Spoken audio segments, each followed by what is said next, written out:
आज ये हनुमान जी महाराज की कृपा भी है, जो परम रसमय श्री ठाकुर जी का चरित्र का हम सभी ने लाभ लिया, श्रवण किया, गायन किया, मनन किया। सभी लोग 5 मिनट तक बैठ जाएंगे।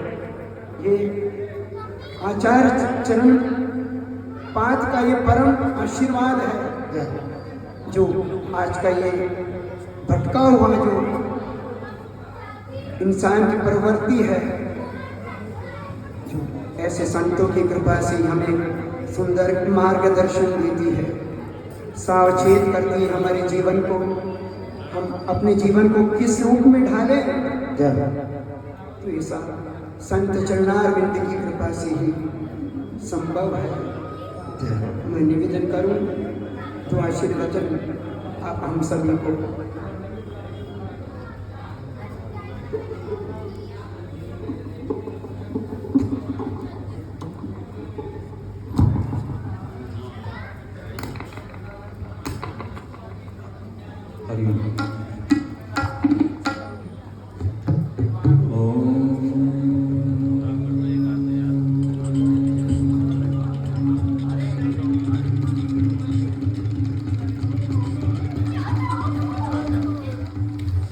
मंगलम भगवान विष्णु मंगलम गरुड़ध्वज मंगलम सर्वमंगल मांगल्ये शिवे सर्वार्थसाधिके शरण्ये गौरी नारायणी।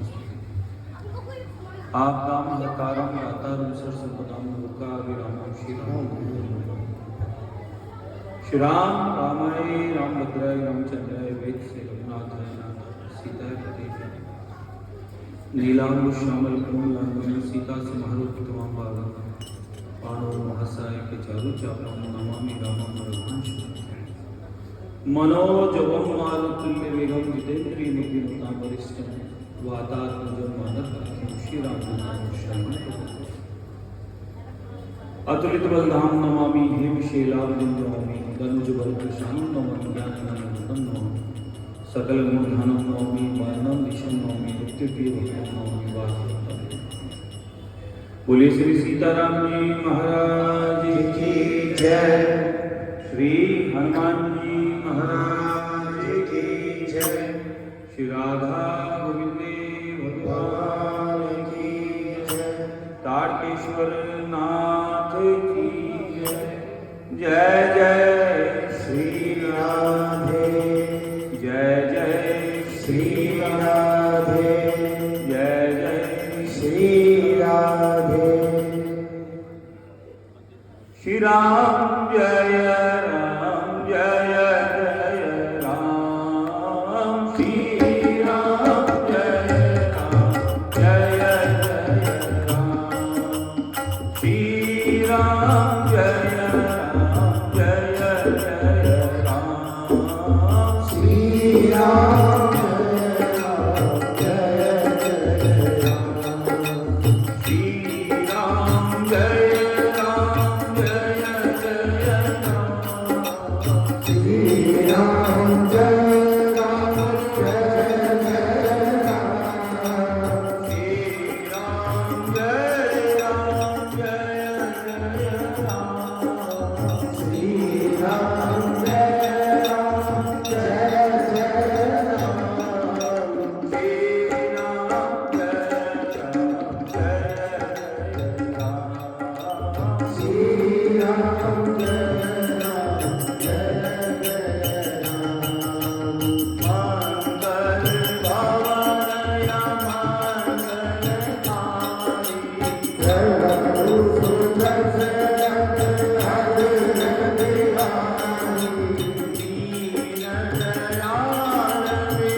बहुत ही सुंदर भाई साहब का निरंतर सानिध्य है।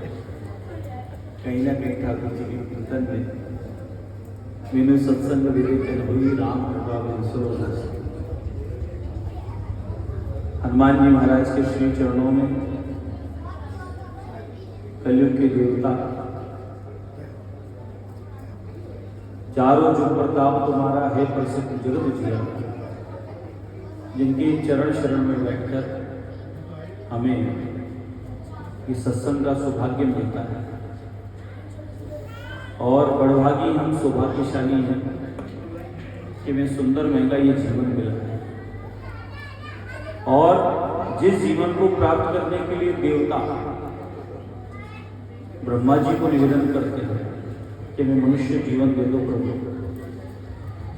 क्यों मांगते हैं? एक मनुष्य ही है जो परमात्मा को सरल रूप में प्राप्त कर सकता है। और संत जो भजन कर रहे हैं,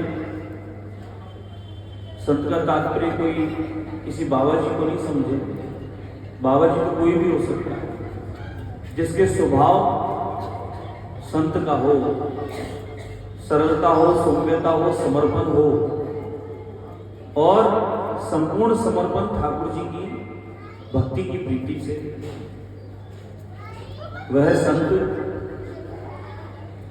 वो कामना क्या करते हैं कि हमें ठाकुर जी कुछ और दोबारा देव ना देव, ये मनुष्य ही जीवन दो। और लौकिक जीवन में जी रहे हैं लोग क्या कहते हैं कि परमात्मा बड़ी संकट कर दिया ये मनुष्य देकर, अब मत देखो। बताओ कितनी मूर्खता की। देवता कह रहे हैं हमें मनुष्य बना दो, और मनुष्य बन गया वो कह रहा है कि हमें तो पिंड छुड़ा दो। क्यों? बिनु सत्संग विवेकन हुई। राम जी की कृपा से ये सुलभ होता है कि जीवन को कैसे सुख में जीवे। जीवन में आनंद है, पर आनंद से परमानंद की प्राप्ति कैसे हो। हम छोटी छोटी थोड़ी थोड़ी कामनाओं को लेकर दुखी हो जाते हैं, परमात्मा का दोष देता है। होना ये चाहिए कि हर क्षण परमात्मा का सुमिरन करें, उन्हें धन्यवाद करें कि प्रभु आपकी कृपा है कि मुझे मनुष्य का ये जीवन दिया, आपकी बहुत कृपा है, और जो मुझे मिला है उसका निरंतर बार बार धन्यवाद करें। और ऐसा कहने से क्या होगा? परमात्मा प्रसन्न हो गई और आपको आनंद और परमात्मा की प्राप्ति का वरदान मिला। और हम क्या करते हैं? सुबह से लिस्ट बनाना प्रारंभ करते हैं, फलानी चीज दे दो, फलानी चीज दे दो, फलानी चीज दे दो। भगवान कहता है कि किराने की दुकान खोल लेता, काहे को मैं परमात्मा बना। किराने की दुकान खोल लेता, ये लिस्ट पकड़ाई जाता और मैं सामान दिए जाता, फिर भी पूर्ति नहीं। मनुष्य को परमात्मा ने सर्वोपरि ज्ञान दिया है, बुद्धि दी है, विवेक दिया है, और हम लोग उस विवेक को सिर्फ कामनाओं में लगाते हैं, पद प्रतिष्ठा के चक्कर में लगे रहते हैं, और जो मुख्य काम से आए थे वो भूल जाते हैं। और मुख्य काम था भगवत प्राप्ति, और उसका मार्ग सुगम बताया तुलसीदास जी बाबा जी ने कि ये भवसागर है, समझ लेना ये भवसागर है, बहुत बड़ा समुद्र है, लेकिन इसको पार करने का बहुत सुगम मार्ग है। वो क्या है? नाम सुमिर सुमिर उतर ही पाया। तो इसलिए मैं साधुवाद है भाई साहब को, जो ये छोटी काशी परकोटा जिसमें सत्संग की, मैंने संत कहा है, संत स्वभाव है इनका, संत स्वरूप है इनका, वेशभूषा से संत थोड़ी होता है, व्यक्ति के आचार विचार से संत होता है। इन्होंने ये भक्ति की अलग जगह रखी है, चारों ओर सत्संग, और नई पीढ़ी को भगवान के ठाकुर जी के सत्संग से जोड़ रखा है, राम जी की चरणों की प्रीति से लगाए रखा है। महाराज सारी लीला समाप्त हुई, समापन कर दी राम जी ने अपनी लीला। क्यों? कि उन्हें अन्य 2 अवतार और थे। अवतार तो 24 थे, लेकिन जो चर्चा में मुख्य है वो एक अवतार तो राम अवतार के बाद में कृष्ण अवतार का था, और कृष्ण अवतार के बाद में कलयुग में हरि अवतार था। हरि अवतार पता है भगवान का हरि रूप कलयुग में है, और कहाँ विराजते हैं वो? सबके हृदय में तो बैठते ही बैठते हैं, लेकिन उनका मुख्य स्थान कहाँ है? भगवान तिरुपति, वो हरि स्वरूप है। वो हरि का रूप और नाम लेकर प्रकट हुए धराधाम पर। जिन जिन को भगवान ने वचन दिए उनको वचनों को पूर्ति करने के लिए, ये लीला अलग है कि लक्ष्मी से रूठ के आए थे, ये था वो था जो भी है, लेकिन हरि आए थे अपनी वचनों को पूरा करने। ये भगवान का स्वभाव है। सब जो चरण शरण में चला गया, समर्पित हो गया, वो अर्जुन हो कि विभीषण हो, तुरंत रास्ते कर देते हैं। अर्जुन जी महाराज के सामने परिवार खड़ा है और राजधर्म भी निभाना है, समझ और सूझबूझ आ नहीं रही है, दिमाग काम नहीं कर रहा है, करूं तो करूं प्रभु क्या। थे मित्र और रिश्तेदारी भी थी, लेकिन वो अलग अलग स्थान पे अलग अलग भाव आता है। उनके भीतर में भाव आया कि ये भगवान आज गुरु के रूप में मुझे दिख रहे हैं, तो गुरु के चरण में समर्पण करते तो गुरु थाम लेते हैं।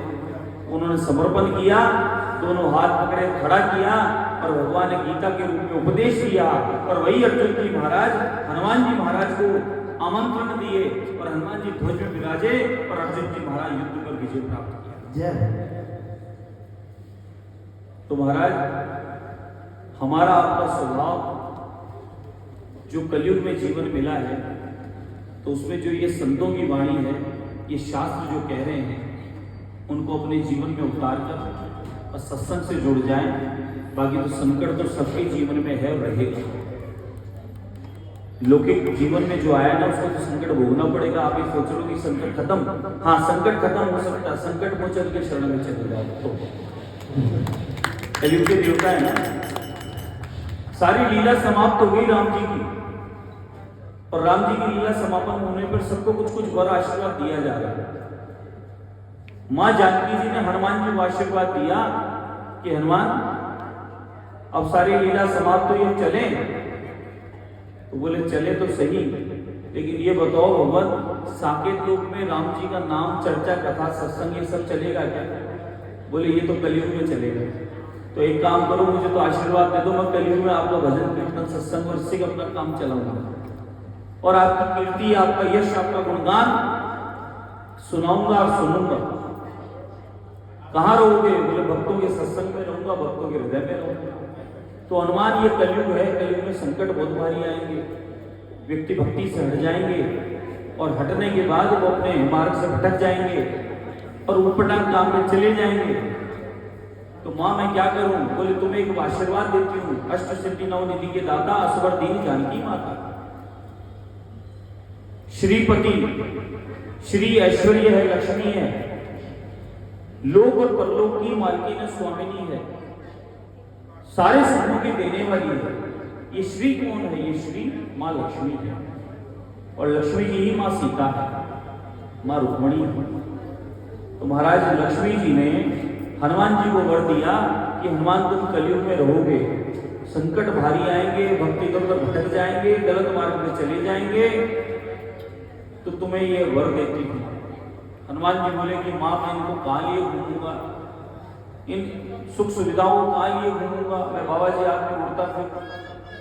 बोले हनुमान जहां तुम रहोगे तुम्हारे साथ ये रहेगी, और जहां राम नाम चर्चा कथा सत्संग होगा ये वहां तुम्हारे भक्तों पर कृपा करेगी। महाराज हनुमान जी की भक्ति करने वाले को विश्वास रखना चाहिए, टूटना और हारना नहीं चाहिए। संकट तो भगवान कृष्ण के जीवन में कम था क्या? जेल से चालू हो गया। बताओ हमारे आपके किसी के परिवार में कोई जेल में ऐसा हो जाए तो उसको बहिष्कार कर दें।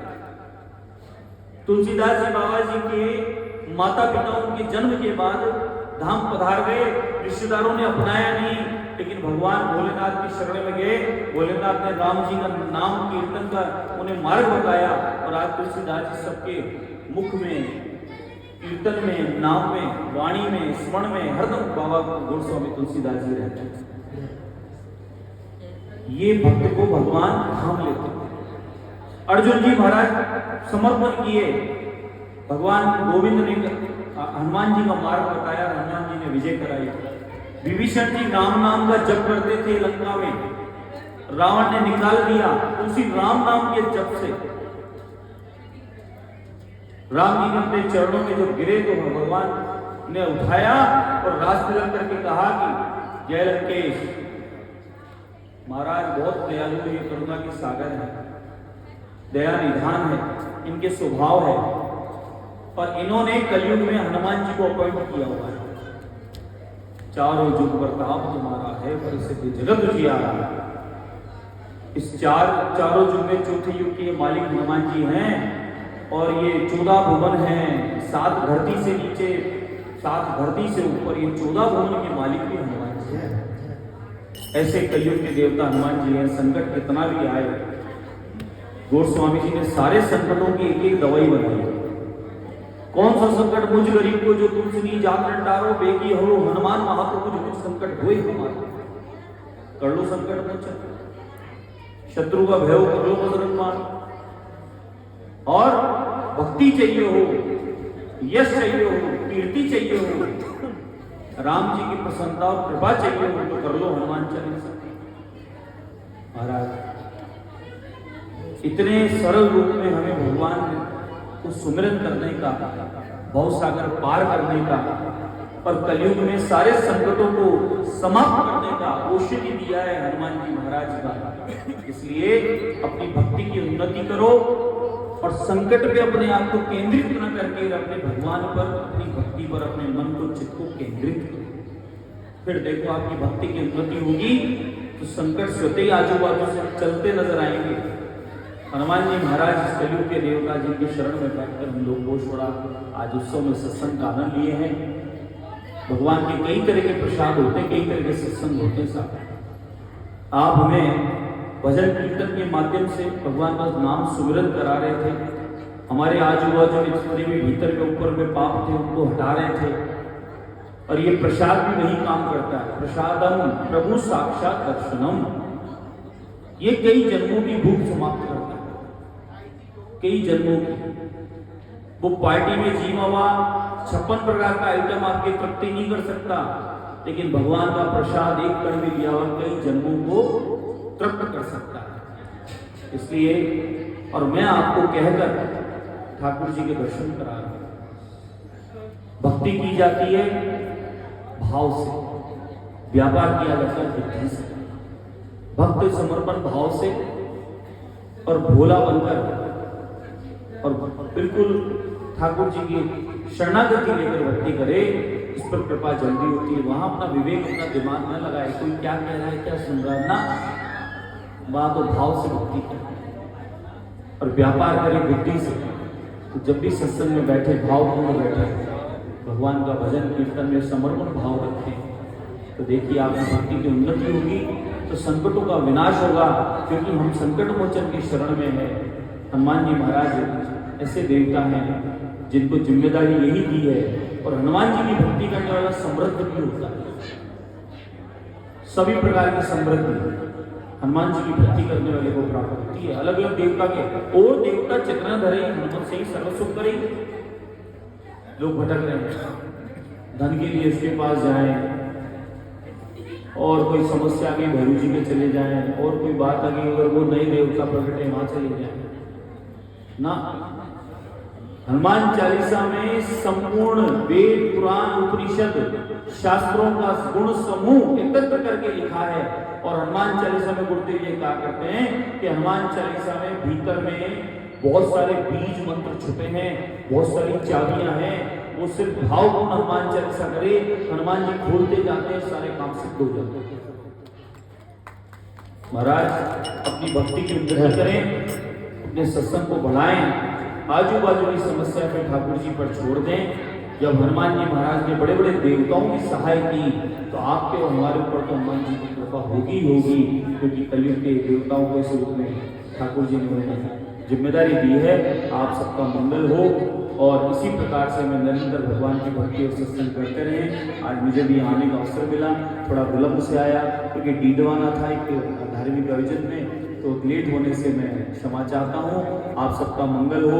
यहाँ समस्त विराजमान सभी आप सत्संगी और यहाँ के आज आयोजन के यजमान परिवार, उन सबकी मंगल कामना करके अपनी वाणी को मैं यही विराम देता हूँ। बोले श्री सीताराम जी महाराज की जय हो, श्री बालाजी महाराज की जय हो, स्वामी तुलसीदास जी महाराज की जय हो, गुरुदेव भगवान की जय हो, जगत जननी गौ माता की जय हो, भारत माता की जय हो, सनातन धर्म की जय हो, जय जय श्री सीता राम।